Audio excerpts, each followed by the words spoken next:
Chaque jour, d'un bout à l'autre du pays, des milliers de personnes font la différence et maintiennent le filet social en place pour aider les communautés plus vulnérables. Vous êtes sur le point de les découvrir et de plonger dans un monde où des gens qui n'ont rien d'ordinaire accomplissent des choses assurément extraordinaires. Des gens avec un cœur grand comme le monde et qui contribuent à changer le monde. Ici Chantal Doré, bienvenue à la 3e saison des Héros Anonymes.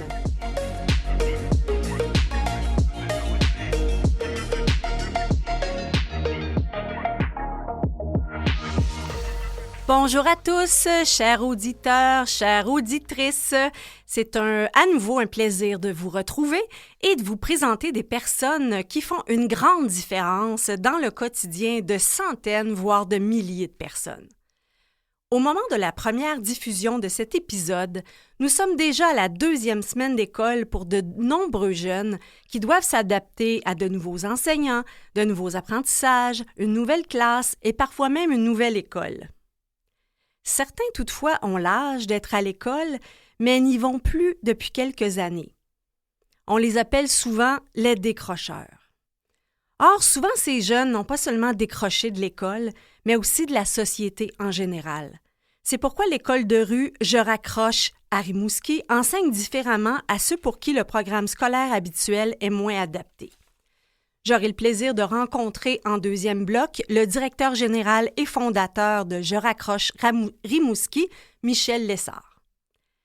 Tout d'abord, je discuterai avec Mélanie Gauthier, directrice générale de Parrainage civique Vaudreuil-Soulanges, qui soutient les personnes qui vivent une déficience intellectuelle ou physique ou encore qui se situent dans le spectre de l'autisme.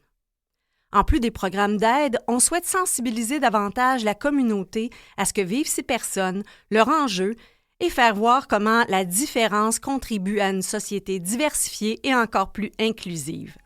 Après la pause, Mélanie Gauthier de Parrainage civique Vaudreuil-Soulanges.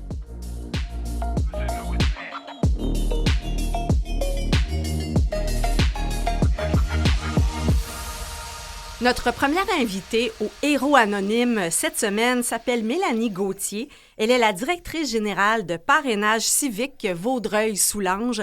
On va prendre le tour vraiment de bien expliquer ce que fait l'organisme et ses particularités parce qu'il y a d'autres organismes qui portent le nom Parrainage civique. Mais celui de Vaudreuil-Soulanges couvre assez large dans le soutien, l'aide, l'intégration des personnes qui vivent avec une déficience intellectuelle, physique ou encore dans le spectre de l'autisme. Tout d'abord, bienvenue Mélanie. Merci beaucoup Chantal.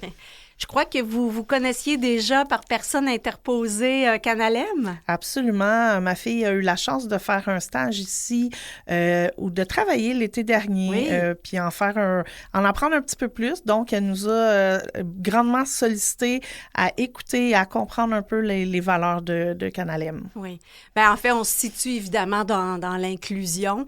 Et c'est important pour nous de faire en sorte que chacun de nos animateurs, nos partenaires vivent une des facettes de l'inclusion. Peut-être nous parler un peu des défis que vit Anaïs.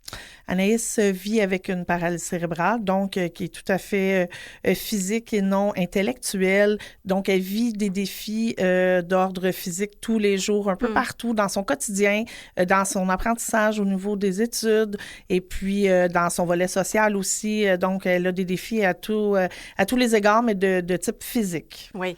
C'est sûr qu'au niveau intellectuel, notre recherchiste Catherine Bourderon, qui est attitrée à notre émission, a eu l'occasion de collaborer avec Anaïs et a tellement apprécié son travail qu'elle a eu l'occasion d'en dire un bon mot à la première chaîne. Et je crois qu'Anaïs y œuvre maintenant à Radio-Canada. En fait, elle a fait un stage, puis pour l'instant, elle est retournée à l'université. Elle fait des petits contrats ici et là. Donc, éventuellement, c'est quelque chose qu'elle aimerait beaucoup retourner vers la première chaîne. Oui, excellent. C'est en fait un peu notre mission d'intégration aussi à Canalem parce qu'on aime être cohérent avec les propos que l'on tient en ondes.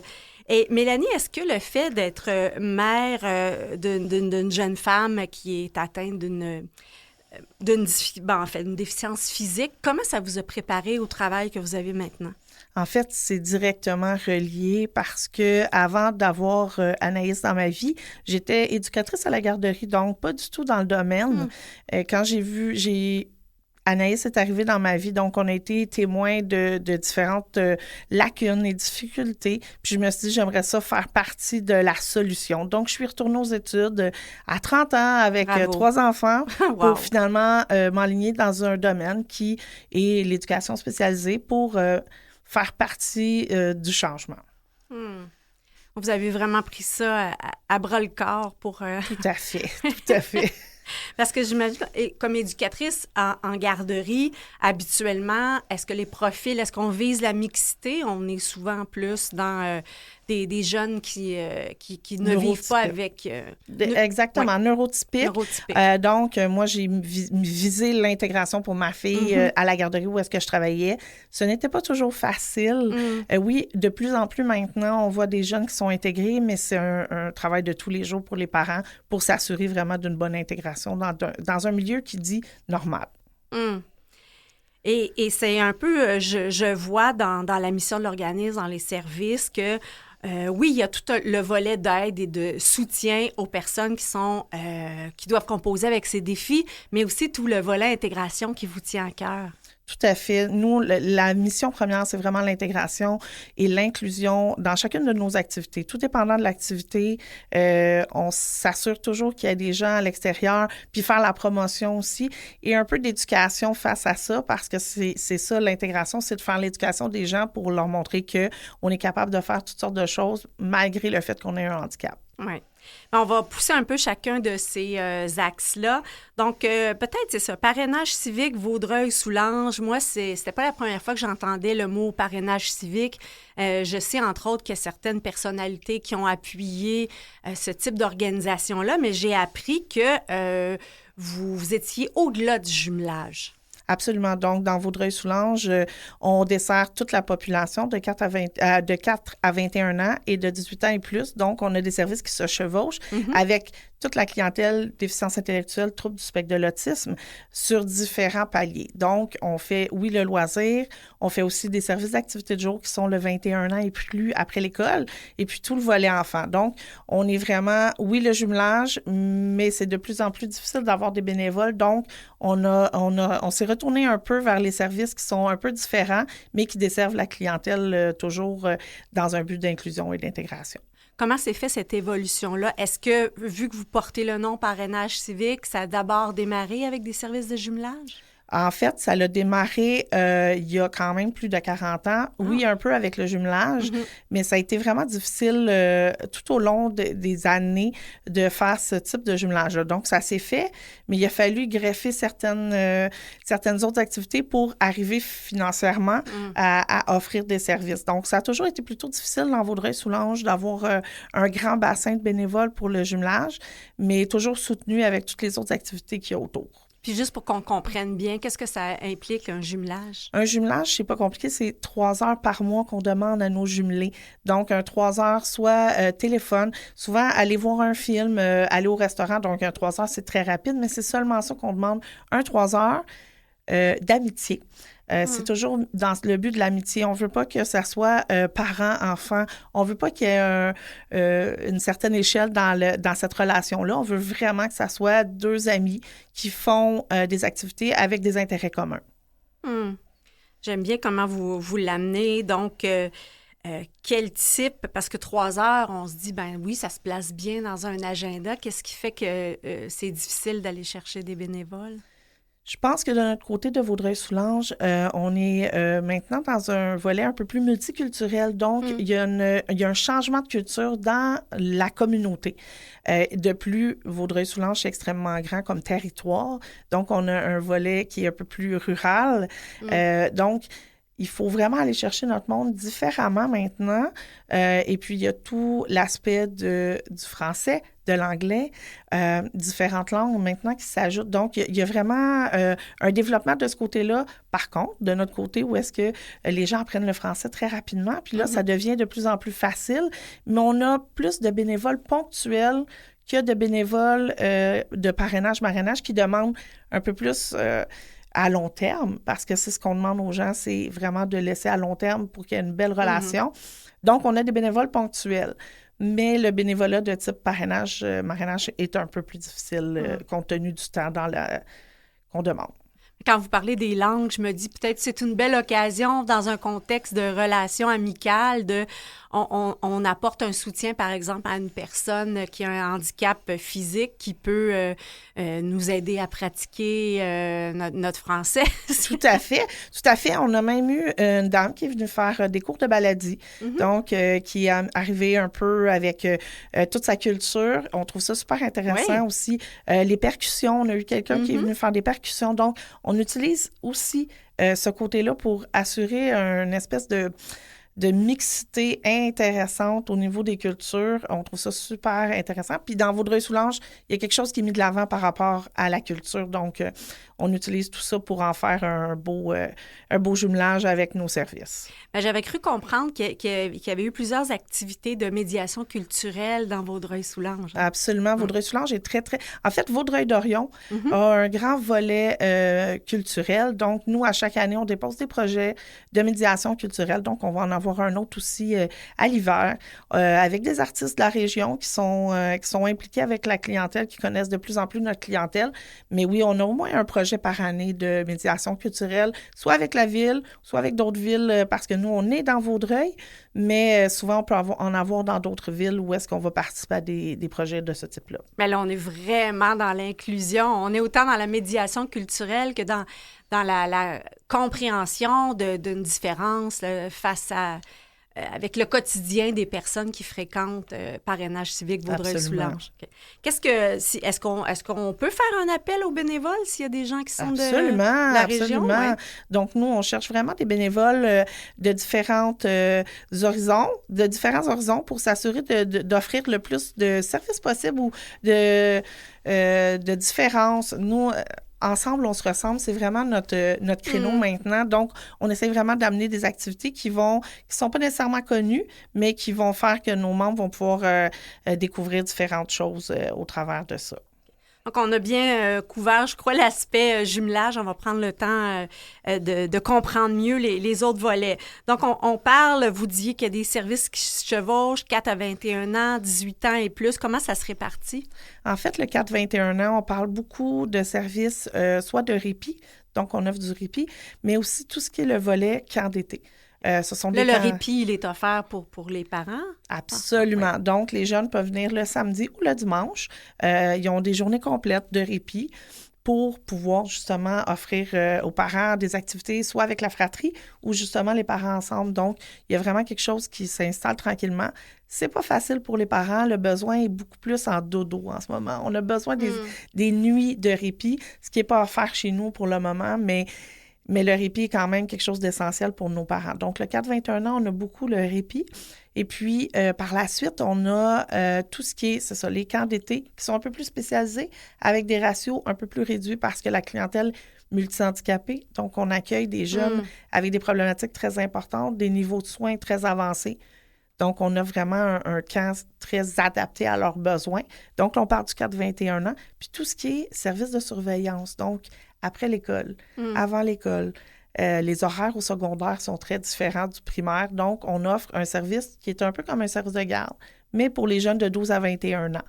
Donc, ça, c'est un autre service qui est offert. Puis, le 18 ans, 18-21, c'est un peu la transition entre l'école et la vie active. Donc, on travaille un peu entre les deux. Donc, on fait de l'intégration des jeunes de 18 ans jusqu'à 21 ans pour éventuellement pouvoir entrer dans nos services qui sont 21 ans et plus. Est-ce que pour certains d'entre eux qui seraient en mesure un jour d'aller habiter en appartement, est-ce que vous avez des partenariats avec d'autres organismes pour les préparer à la prochaine étape?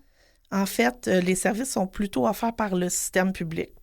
Donc, c'est un peu plus de ce côté-là. Par contre, l'organisme en ce moment, puis je trouve ça bien qu'on en parle, est en restructuration pour savoir vers quoi on s'en va.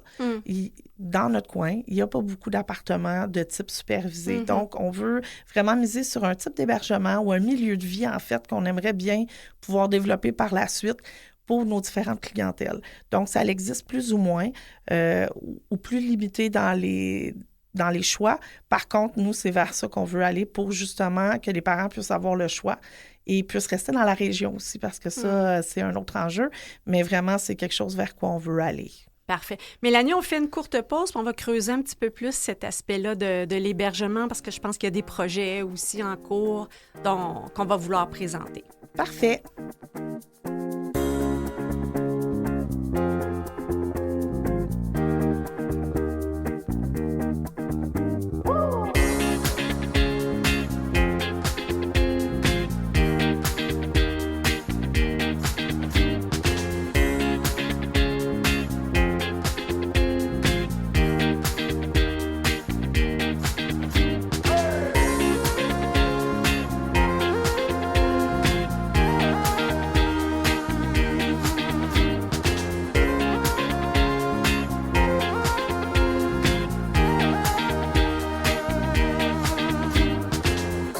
Chantal Doré ici au micro des Héros Anonymes, de retour en studio avec Mélanie Gauthier de Parrainage civique Vaudreuil-Soulanges.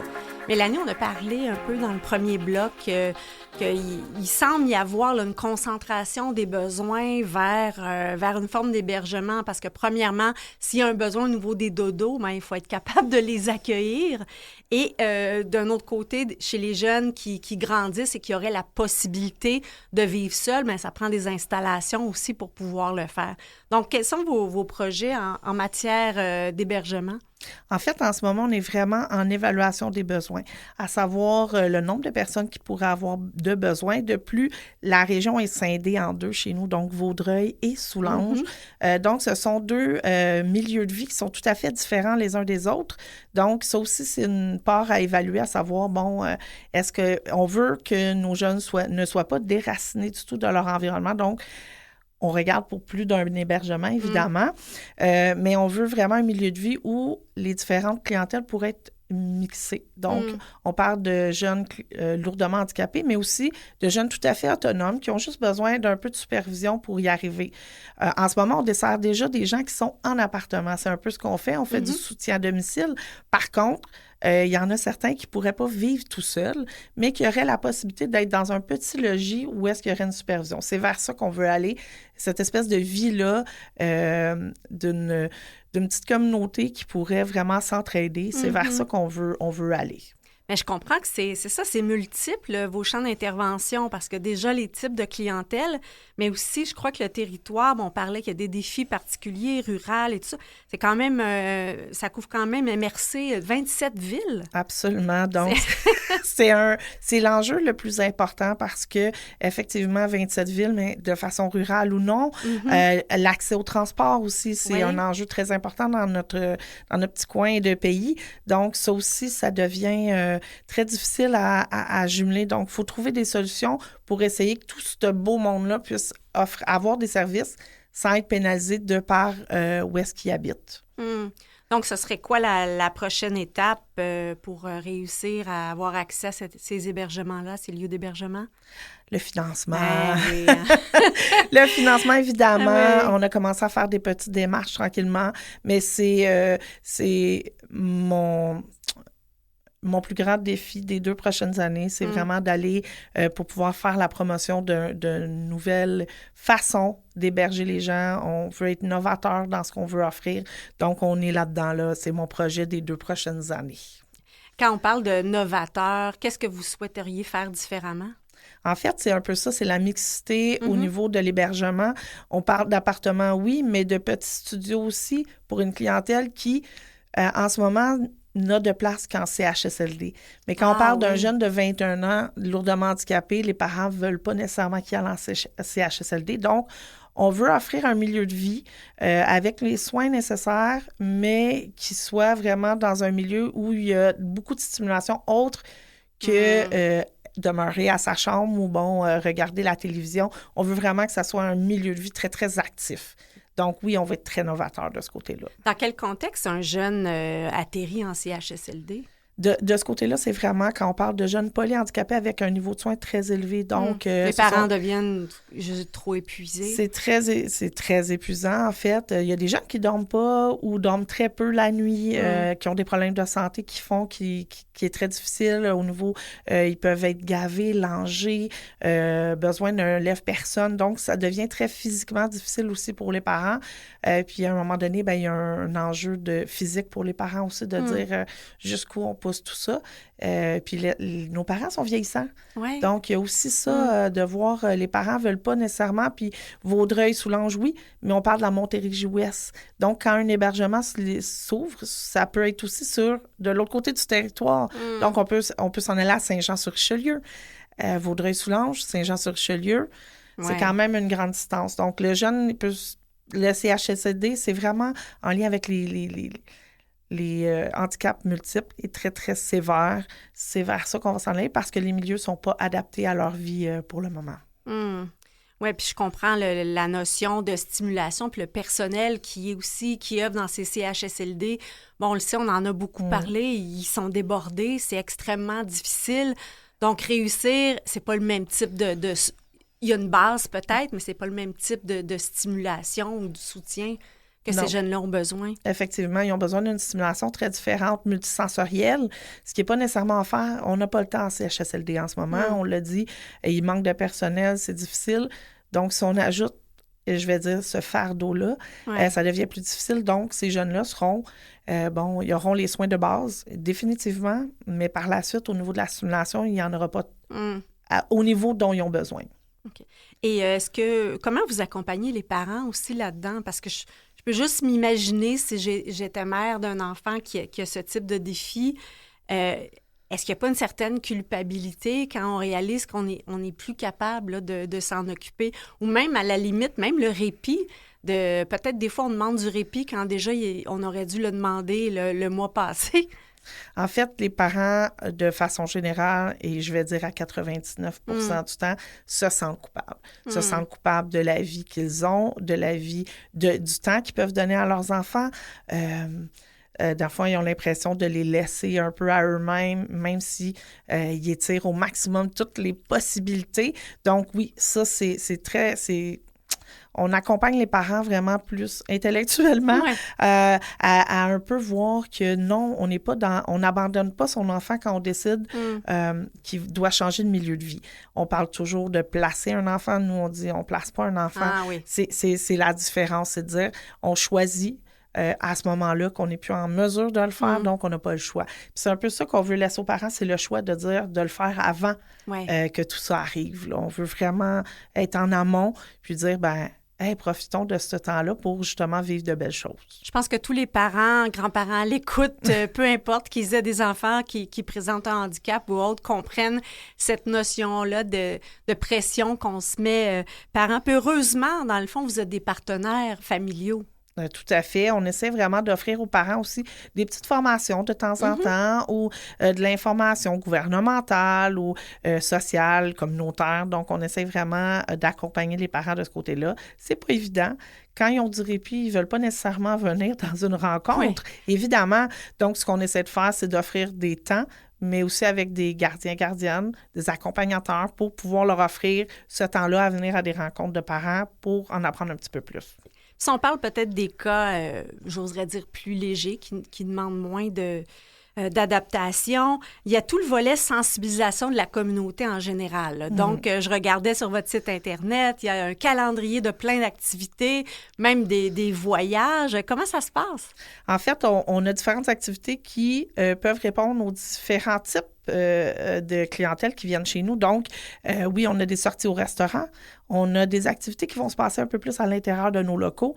On va aller à l'extérieur, on va jouer au quilles. Ça, c'est le samedi quilles. C'est non négociable. Je comprends que c'est un rituel installé que les gens apprécient. Absolument. Donc, c'est vraiment une activité qui est faite là, avec grand bonheur. Et puis, il y a tout le volet, un peu plus d'intégration au niveau des voyages. Effectivement, c'est quelque chose qu'on fait depuis plusieurs années.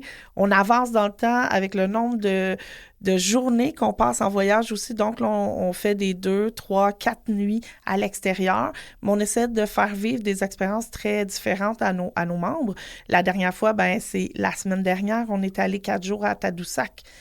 C'est tout voir les baleines. Absolument. Donc, on est allé en bateau, mais juste ça, c'est une expérience. On doit faire l'épicerie, tout le monde ensemble. On avait 10 participants, 3 accompagnateurs. Donc, ils doivent faire l'épicerie, travailler ensemble dans un hébergement. On loue un chalet, on fait la vaisselle, Donc, on participe à la vie communautaire. Et puis, c'est toute une expérience. Puis, quand on va sur un bateau, par exemple, les gens vont avoir tendance à nous poser des questions, savoir, qu'est-ce que vous faites? Ça se voit bien que, il y a des difficultés, mais les gens sont curieux de plus en plus. On a de moins en moins de jugement, mais plus de questions. Puis moi, j'adore, je préfère me faire poser des questions. Donc, on est vraiment dans la sensibilisation de la communauté.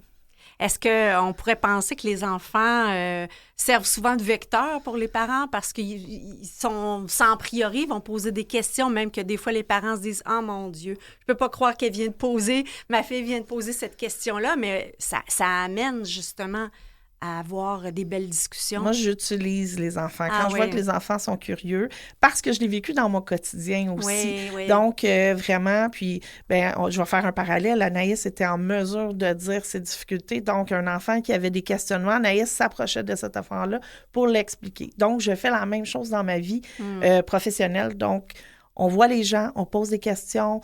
Je veux que les gens posent des questions parce que c'est la meilleure façon de comprendre un peu ce qui se passe avec notre clientèle, puis dans quelle mesure ils sont capables de faire partie d'une vie sociale très importante. Oui. Donc, le message est lancé. Posez des questions. Posez des questions. Je crois que votre parcours de vie vous menait tout naturellement vers le défi qui est le vôtre. Peut-être une dernière question, là. Combien d'employés vous êtes? En fait, on est près d'une 50aine d'employés en ce moment. Donc, il y a quand on parle de la période estivale, on va jusqu'à une 50aine d'employés. Sinon, on est une 40aine d'employés, temps plein, temps partiel durant l'année. On est ouvert 7 jours par semaine. Donc, j'ai besoin de monde un peu partout. Une grande majorité d'éducateurs spécialisés ou étudiants en éducation spécialisée, mais un peu formation connexe aussi. Donc, on a près d'une 50aine d'employés, là. Merveilleux. J'invite les gens à aller sur votre site Internet. Vous allez d'ailleurs découvrir le parcours d'une employée aux Jeux paralympiques, basketball en fauteuil roulant. C'est extraordinaire de voir tout ce que vous faites. On vous souhaite la meilleure des chances. Et s'il y a des bénévoles à l'écoute, 3 heures d'amitié. Je pense que ça peut se placer dans notre agenda. Merci beaucoup, Mélanie Gauthier, directrice générale, parrainage civique Vaudreuil-Soulanges. Merci beaucoup. Merci.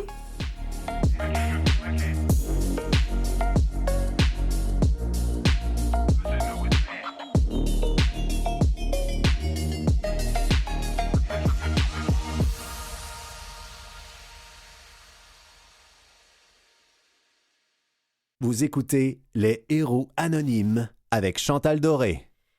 Pour cette deuxième partie des Héros Anonymes, on a parlé des jeunes là, qui sont aux prises avec des difficultés d'ordre intellectuel, d'ordre physique en première partie. Mais là, il y a des jeunes qui, eux, ont pas ce type de défi-là, mais en vivent d'autres qui rendent l'école pour eux vraiment complexe. Et ça fait en sorte qu'on comprend que ces jeunes-là ont besoin d'une école différente. Alors, je vous présente quelqu'un qui a mis sur pied une de ces écoles de rue qui font les choses différemment. C'est un plaisir de recevoir au Héros Anonyme Michel Lessard, directeur et fondateur de Je raccroche Rimouski. Bonjour, Michel. Bonjour. Ça vient d'où, ce concept-là des écoles de rue? En fait, selon, là, ils sont comme un peu tous venus, les plus anciens sont venus au monde dans les années 90, comme, mettons, il y a la Dauphine ou il y a le Bon Dieu dans la rue à Montréal. Mais indépendamment de tout ça, nous, à Rimouski, là, ça a commencé en 2004, puis c'était un besoin du milieu, en fait, qu'on avait constaté, un besoin qui a été nommé par le monde communautaire et le milieu scolaire pour des jeunes à qui le cadre scolaire ne fonctionnait pas.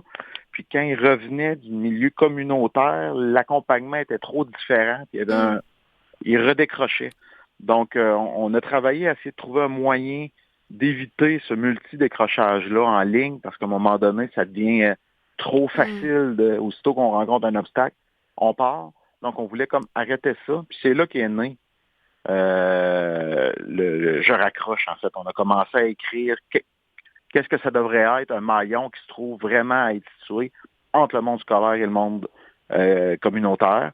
Puis ben c'est ça, fait que est née l'école de rue de Je raccroche. Mais on s'est pas basé sur ce qui existait déjà parce qu'on n'a pas regardé ailleurs.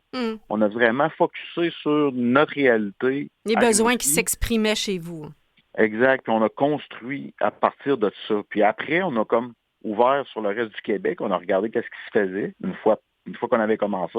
Puis on s'est rendu compte qu'il y en avait d'autres qui existaient dans d'autres villes, puis vraiment adaptés à leur milieu. Là. Il y en a que ça vient de boîtes de travail de rue, mettons, des organismes de travail de rue.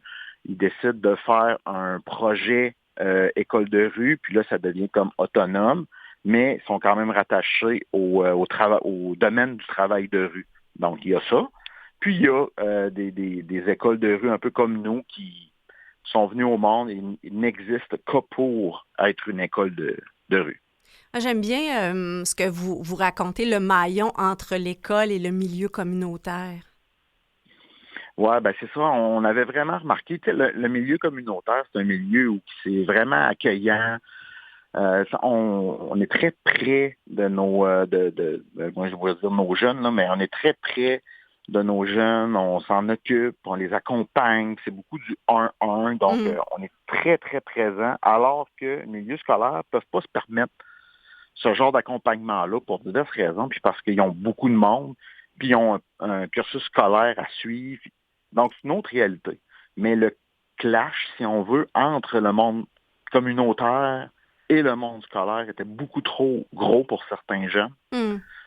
Donc, c'est là qu'on s'insère. Donc, nous, on n'est plus... On a un cadre, on est très encadrant, mais c'est un encadrement qui est bienveillant. On y va vraiment comme une famille où on met des limites, on fait tenir les limites, c'est ça, on y va avec l'autorité, mais une autorité saine, pas crasse, là, pas imposée, pas avec un rapport de force. Là. On y va vraiment avec un respect profond de nos jeunes, puis qu'on veut les faire avancer, puis c'est ça, tout est fait de façon bienveillante et on les accompagne dans toutes les démarches. Puis on se positionne aussi entre le jeune et toutes les problématiques. Parce que souvent, nous, c'est des 16-30 ans. Donc, on les accompagne dans la vie adulte. Donc, ils ont ce passage-là entre l'adolescence et la vie adulte. Donc, on va les accompagner là-dedans, en fait, de s'assurer que ça se passe bien avec les ministères, qu'ils comprennent bien c'est quoi leurs nouveaux devoirs, leurs droits comme nouveaux adultes, ça signifie quoi, qu'est-ce qui va changer.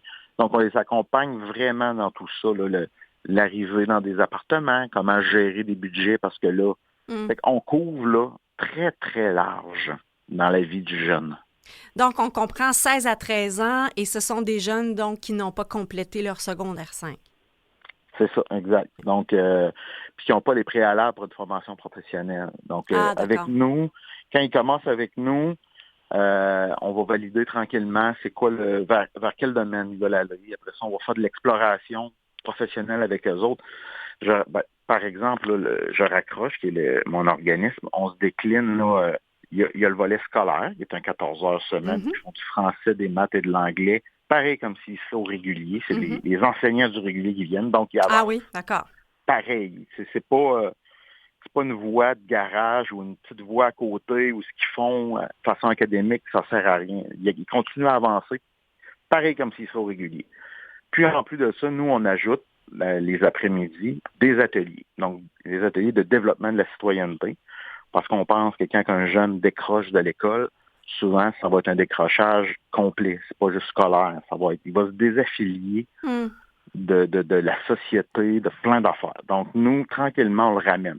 Donc, c'est un raccrochage qui est scolaire, qui est citoyen, qui est socio-professionnel. Donc, on le ramène tranquillement à comprendre dans quel monde il vit. Donc, il y a des ateliers sur l'histoire, il y a des ateliers sur la politique, l'actualité, tout ce qui se passe dans le monde, les arts, la culture. On les amène voir des pièces de théâtre, de la danse contemporaine, rencontrer des artistes. On fait plein de projets avec eux. Donc, on essaie vraiment de stimuler. Puis, à travers tout ça, c'est de voir ça va être quoi les intérêts, parce qu'il y en a qui vont comme ça m'intéresse donc bien, ça, ce domaine-là. Mais là, après ça, on va aller maxer là-dessus pour un processus d'orientation, quelque chose comme ça, parce qu'il y a de voir avec lui, ça va être vers quel domaine tu vas aller. Quand vous dites des jeunes qui n'ont pas les préalables pour la formation professionnelle, on parle de quel type de préalables? En fait, c'est que c'est des préalables scolaires. Là. Nous, on a des jeunes qui peuvent être du niveau pré-secondaire. Donc, c'est du primaire.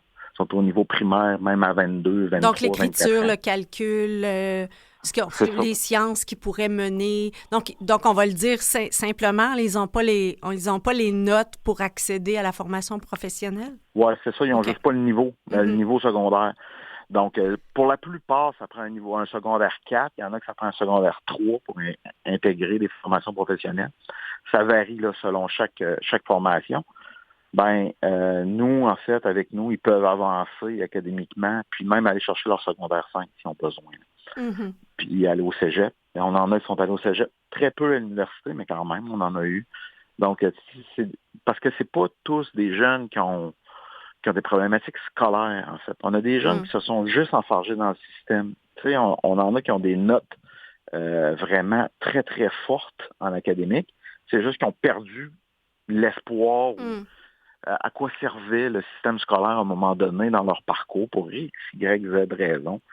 Puis, ils ont décroché, ils se sont désaffiliés. Puis là, ils se sont mis à tanner tout le monde, ils dérangeaient. Puis, donc, ils se sont fait classifier dans des troubles de comportement. Mais c'est pas un trouble de comportement, c'est juste qu'ils se sont tannés.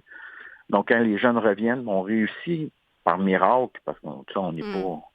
On travaille beaucoup avec eux autres. Là. C'est eux autres qui finissent par la rallumer, mais la petite flamme où ils font « Ah oui, OK, c'est pour ça que j'aimais ça, l'école quand j'étais plus petit, puis tout ça. » Donc, là, on capitalise là-dessus, puis on les amène vers donc, on va stigmatiser le comportement qui est au fond un reflet d'une perte de sens.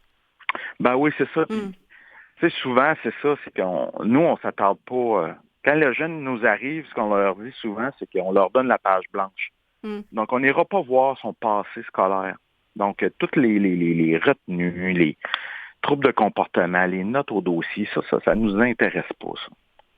On travaille avec des jeunes qui décident par eux-mêmes de revenir à l'école parce que c'est une démarche volontaire pour le jeune. Donc, on lui dit, on lui fait confiance, puis on lui offre la possibilité de recommencer. C'est bien dit. Mais qu'est-ce qui amène les jeunes à décrocher, justement? Vous avez évoqué l'une de ces raisons-là, mais plus largement, quelle autre raison on peut observer? Je pense qu'il y a des moments clés, en fait, dans tout le processus scolaire où ils sont plus fragiles. Le passage entre le primaire et le secondaire, c'est une zone qui est très fragile parce que, au primaire, disons, ils pouvaient avoir... c'était tout le temps les mêmes jeunes qui étaient avec eux, puis l'enseignant les suivait tout le temps. Quand ils arrivent au secondaire, c'est dans une plus grosse école, plein de monde qui ne connaissent pas. Ils changent de local, puis ils n'ont pas nécessairement un enseignant là, qui est tout le temps avec eux. Donc, c'est difficile pour tous, de toute façon, ce passage-là. Ouais. C'est un gros passage et on est tout à coup le plus jeune de l'école, alors qu'avant, on était le plus vieux. C'est tout de même un passage important, comme vous le soulignez. Oui, il y en a qui réagissent très fort à ça, qui ont besoin du lien pour apprendre. Parce que c'est une des clés. Là. Nous, si ça va bien avec eux, parce qu'on a des super de résultats, puis les jeunes avancent, ça va super bien avec les enseignants, parce qu'on prend le temps de créer ce lien-là, puis ça prendra le temps que ça prendra pour le créer. Là. On ne presse pas les choses. Mais les jeunes, après, ils reviennent, puis on veut vraiment qu'ils fassent la paix avec l'école. Il y en a qui sont blessés, là, qui ont vraiment des blessures scolaires. Il y en a qui n'ont pas eu le diagnostic qu'ils auraient dû avoir plus jeunes en troubles d'apprentissage, en dyslexie. Donc, ils ont toujours... Ils pensent qu'ils sont juste pas bons, qu'ils sont juste des incapables, puis tout ça. Puis là, rendu à 24 ans, là, on dit, ça serait peut-être le fun que tu ailles valider ça. On pense que peut-être, vu que tu mélanges certaines lettres, puis tout ça, puis là, il revient avec un diagnostic du TDAH, peu importe, là, tout ce qui est dyspraxie, dysphasie, puis tout ça, puis il fait « Ah, enfin! » je suis pas con, là. Oui. C'est pas je suis pas un pas bon, puis je suis con, c'est vraiment... Ouais. Mais comme vous le disiez, là, dans une perspective d'accompagnement 1-à-1 dans une classe, c'est plus quoi, 1-à-30? Oui, c'est ça. L'enseignant, il a comme pas le temps, mais nous, on a un groupe de 18, puis on est 6 dans l'équipe de travail. Il y a moi à la direction là, qui fait moins de terrain avec les jeunes. Puis on a une coordination, mais sinon, c'est des intervenants qui sont planchés, qui sont toujours avec les jeunes dans les moments de vie. Les jeunes dînent avec nous, on va prendre des pauses avec eux autres, on fait plein de voyages. Cette semaine, lundi soir, par exemple, lundi après-midi, il y avait un atelier sur l'univers. Donc, tout ce qui est les théories de création de l'univers, on en parlait avec les jeunes, puis tout ça. Le soir, on est allé à Aster, qui est un centre d'observation d'étoiles dans notre coin. Wow. Donc, là, il y avait le télescope, puis il y avait une petite exposition, justement, sur tout ce qui était gravité, puis les étoiles, puis c'était volontaire, puis la moitié du groupe est venu volontairement de soir, puis ils ont trippé, là, ils ont full aimé ça. Donc, c'est vraiment... C'est ça, ils ont encore le goût d'apprendre. Là, c'est la façon dont c'est ça, c'est la façon dont on apprend, celle que le cursus scolaire donne à ce moment-là, qui ne convient pas à ce qu'ils sont. C'est ça. Tu sais, des fois, c'est un peu décalé parce que ça fait une perte de sens. Là. Des fois, le secondaire, c'est super important, là, puis il y a plein de matières qui passent là-dedans qui sont super importantes pour la suite. Mais de nos jeunes, des fois, ils se posent la question puis ils voient pas le sens. Mais je comprends pas à quoi ça va me servir. Fait qu'à partir de ce moment-là, il y a comme un désintérêt. Puis là, ils tombent dans un engrenage de tranquillement de décrochage là, où ça fait comme bof, je sais pas pourquoi que moi je fais ça. Et que tranquillement, ils tassent tout le côté scolaire. Donc, on essaie, nous, de ramener le plaisir là-dedans. De ramener le fun d'apprendre, puis comment c'est important d'apprendre, puis parce qu'on vise aussi leur enfant à eux. Tu sais, tranquillement, là, nos jeunes qu'on a, des 16-30 ans, il y en a que c'est des parents, il y en a qui vont être parents bientôt. Donc, ce qu'on veut, c'est que ces parents-là aient fait la paix avec l'école. Puis lorsque leur enfant va rentrer à l'école, qu'il y ait un œil positif sur ça. Soit capable de les accompagner. Exactement. Oui. Soit capable d'aller dans les rencontres de parents qui ne prennent pas peur à cause des murs ou à cause de l'école en tant que telle. Donc, on travaille aussi là-dessus. Puis on va les accompagner. S'il y a des anciens jeunes qui, des fois, ils me demandent, j'ai une rencontre de parents, puis je suis vraiment pas à l'aise, puis ça me stresse, puis je peux y aller avec eux. Ah oui, vous pouvez aller jusque-là. Oui, on va les accompagner, nous autres, chez le médecin, chez le travailleur social. Tous leurs besoins, là, on va, avec eux autres, tout ce qui est question chômage, emploi Québec, tout ce qui se passe dans leur vie, on va être là pour les accompagner. Donc, comme un parent, en fait. Donc, c'est un peu ça qu'on fait. On va prendre une courte pause, Michel, puis ensuite, j'ai envie de creuser un petit peu plus là, le concept de développement de la citoyenneté, parce que j'ai l'impression peut-être que le cursus scolaire habituel aurait intérêt à développer ça un petit peu plus. Parfait. On revient.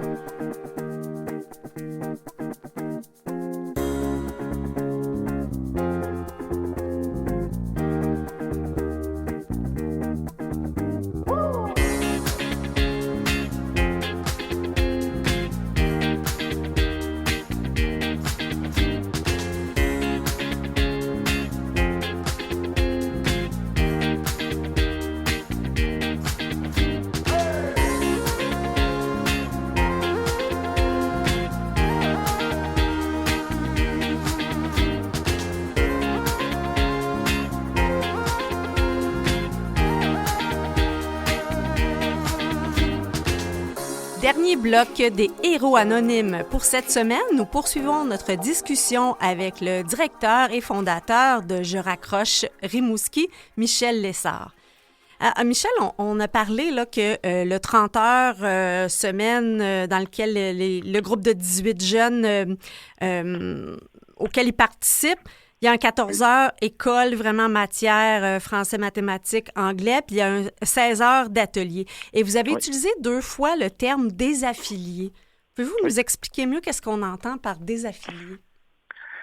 C'est quand le jeune, il se retire comme soit de son milieu familial ou dans le milieu qu'il vit, là, tout ce qui est de la société, puis tout ça. qui arrêtent complètement de s'intéresser à ça, puis qui s'isolent. Puis ça peut être ça un retrait vraiment physique ou un retrait seulement comme psychologique, là, où il décide que c'est assez, puis il s'informe plus sur rien, il ne suit plus ce qui se passe, il n'y a plus rien qui l'intéresse, il n'y a comme plus rien qui le touche, puis il se laisse guider par le courant. Oui. Et c'est drôle parce que à l'école, avant, on avait le cours...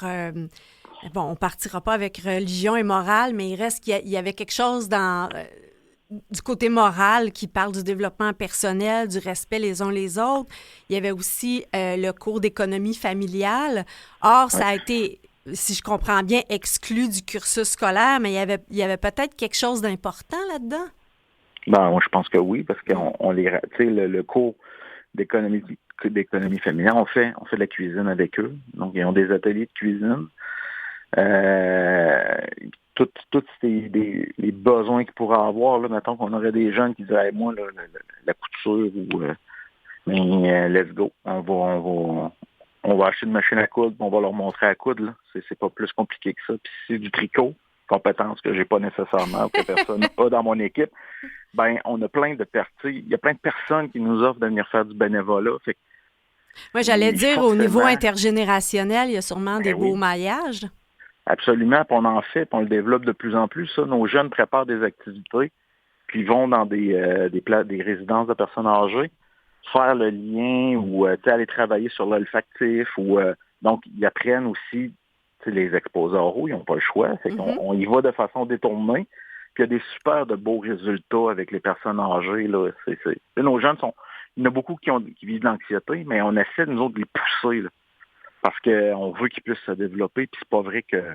Oui, là, l'anxiété, ça peut vraiment être pétrifiant comme symptôme, mais pour plusieurs, on essaie de les amener plus loin. Avec eux. C'est jamais qu'on va les mettre en danger. Là. Comme je disais, c'est une approche qui est vraiment bienveillante. Mais on va les amener à se dépasser un petit peu, à aller voir plus loin. Puis après ça, faire le retour avec comment tu t'es senti, c'était-tu si pire que ça? Si c'était si pire que ça, ben, la prochaine fois, on ne t'amènera pas là. C'est correct. T'sais. Moi, je l'entends, la bienveillance dans votre voix. Et je lisais sur votre site Internet qu'on parle de moins en moins de délinquance chez les décrocheurs et de plus en plus, justement, d'anxiété et de santé mentale. Oui, il y a beaucoup de... En effet, il y a eu une époque que c'était beaucoup de la délinquance, là, comme je disais, des bombes, là, des bombes, petits bombes. Des petits bombes, c'est une façon d'intervenir qui est complètement différente. Parce que avant, c'était une clientèle qu'on pouvait plus pousser. On savait qu'il y avait du torque là, qui était capable d'en prendre, puis qui était proactif avec nous, puis il nous en donnait, puis il était capable de nous répondre. Alors que tranquillement, ça change, puis les blessures que les jeunes ressentent font qu'on ne peut pas pousser tant que ça. Donc, il faut respecter beaucoup plus ce rythme-là, puis c'est correct. Donc, mais on a à s'adapter, puis après ça, c'est s'adapter à chaque jeune, des 18 jeunes dans le groupe, et à chaque jour, il faut savoir, le jeune, sa limite est où. Donc, c'est beaucoup plus de l'attention, beaucoup plus d'observation de l'individu, du groupe, avant de faire des interventions, puis tout ça. Donc, il faut être vraiment plus alerte. C'est ça, vraiment. Mais il n'y a pas, je me pose la question comme ça, Michel, une question, est-ce qu'il y a une différence générationnelle? Parce que, bon, on va parler, tu sais, des décrocheurs à l'époque des boomers, des décrocheurs à l'époque des X. Moi, je suis une X, puis effectivement, les décrocheurs, c'était plus des petits bums. Donc là, est-ce qu'il n'y a pas aussi un reflet de la génération à laquelle ils appartiennent? Ben, je pense que oui. Puis les technologies jouent sur beaucoup, là, énormément. Ça stresse. Être toujours connecté, puis être comme... c'est pas obligé, là, sauf que il faut toujours que ce qui se passe, puis si le téléphone sonne, il faut que tu répondes. Cette espèce de stress-là, rien de mieux qu'aller passer une fin de semaine dans le bois déconnecté. Là, tu reviens, tu dis « Hey, on est donc bien. » Sauf que c'est usant, en fait. C'est vraiment usant, puis je pense que c'est pas nécessairement super pour la santé mentale de plusieurs jeunes. Donc, nous, par exemple, il y a un jeune à un moment donné qui, il y a quelques années, nous avait dit « Moi, je suis au régulier en formation générale des adultes. Puis, je suis pas capable du tout de fonctionner. J'ai mon cellulaire, il n'y a pas personne qui me gère. Donc, je fais que regarder mon cellulaire, puis tout ça, j'y arrive pas. On a fait, viens-t'en avec nous autres. C'est que là, il est arrivé, puis on a dit, là, on n'enlèvera pas juste son cellulaire à lui. On va le faire pour tout le monde. Donc, on a enlevé tous les cellulaires. Là, c'est sûr que ça... ça a réagi au départ. Ça a réagi fort. Puis on les mettait toutes là, comme sur le bureau en avant, le bureau de l'enseignant. Puis, tranquillement, les jeunes venaient nous voir et disaient, ouais, qu'on n'aille pas notre cellulaire, ça me permet d'avancer. Parce que sinon... Fait qu'ils le savent, là. Il n'y a pas un projet de loi ou quelque chose qui va entrer d'ailleurs en... justement pour faire en sorte que les jeunes... Puis moi, je me pose tout le temps la question, pourquoi ça a été permis au départ? Je me verrais pas au travail répondre à mon Facebook pendant mes heures de travail. Là. Non, mais je pense qu'il y a eu un genre, on veut pas se mener ce combat-là. Là. Je pense qu'au début, il y a eu ça. Là. Ouais. Parce que la charge des enseignants est grosse.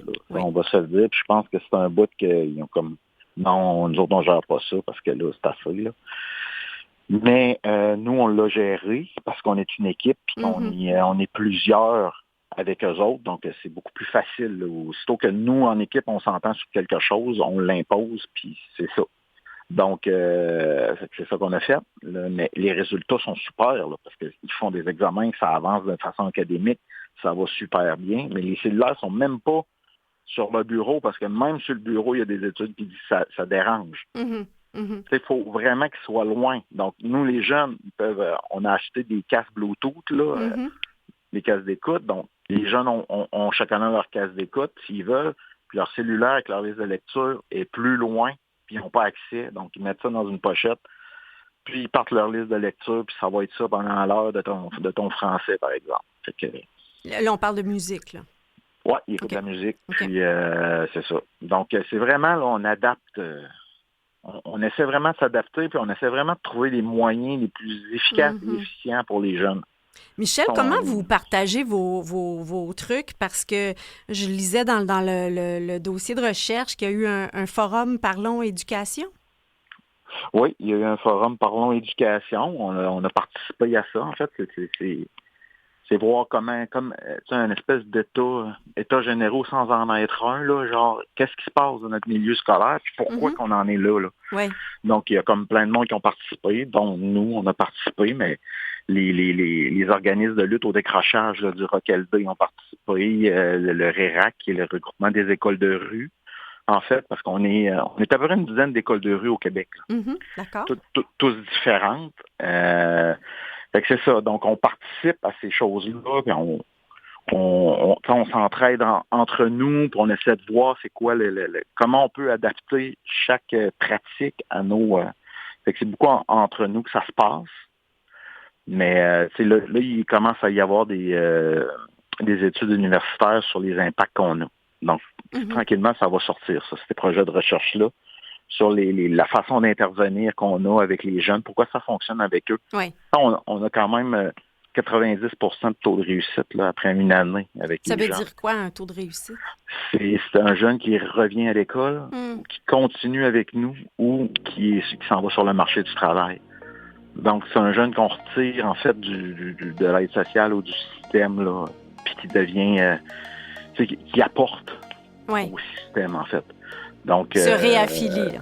Oui, c'est ça, se réaffilier. Il retrouve un objectif, poursuit ses buts, puis tout ça. Fait qu'on en a plein de jeunes qui sont dans la formation professionnelle, qui travaillent sur la construction, qui travaillent en soudure, en mécanique, peu importe, là, on en a. Il y en a qui sont en architecture navale. On en a dans tout plein de domaines. Puis, on est super contents. Ils reviennent nous voir après avec leurs enfants. Ils viennent nous représenter leurs enfants. Fait que tous les jeunes qu'on a eus en 20 ans, on les suit encore. Il y a ça aussi. Là, on est comme des espèces de piliers. Quand ils ont des questions, ils viennent nous voir. Moi, je disais ça, c'est vos enfants non bio, non biologiques. Oui, c'est ça. C'est nos enfants non bio qu'on dit souvent parce que ils nous écrivent, puis des fois, ils vont nous écrire le soir. On répond pas toujours. Ça, ils le savent. Mais, il y a toujours la possibilité. Puis, moi, vu que ça fait 20 ans, la coordonnatrice aussi, on les connaît toutes. Vos projets pour l'avenir, Michel, qu'est-ce qu'on vous souhaite en terminant? Ben, on souhaite que ça continue. Ultimement, là, on me souhaiterait que ça ferme parce qu'il n'y ait plus de décrocheurs et que ça aille donc bien dans le système scolaire. Oui. Ça, c'est mon rêve. Mon rêve, parce qu'un organisme communautaire, c'est pas supposé de vivre éternellement. Je partage votre réalité. C'est ça, mais bon. Étant ce que c'est, avoir le financement, puis avoir les moyens de nos ambitions, puis un local où on va pouvoir, où les jeunes vont pouvoir s'identifier. Parce que là, on est comme barouetté de local en local encore. Mais avoir vraiment une place à nous où les jeunes vont pouvoir s'asseoir puis que ce soit leur maison. Leur place à eux, moi, ça. Je vous le souhaite, Michel, de tout cœur. Michel Lessard, directeur général fondateur de Je raccroche Rimouski. C'est encore une émission des héros anonymes qui, ma foi, a présenté des gens qui ont des parcours professionnels avec des grands cœurs, des gens inspirants. En tout cas, j'espère que c'est ce que vous avez ressenti également.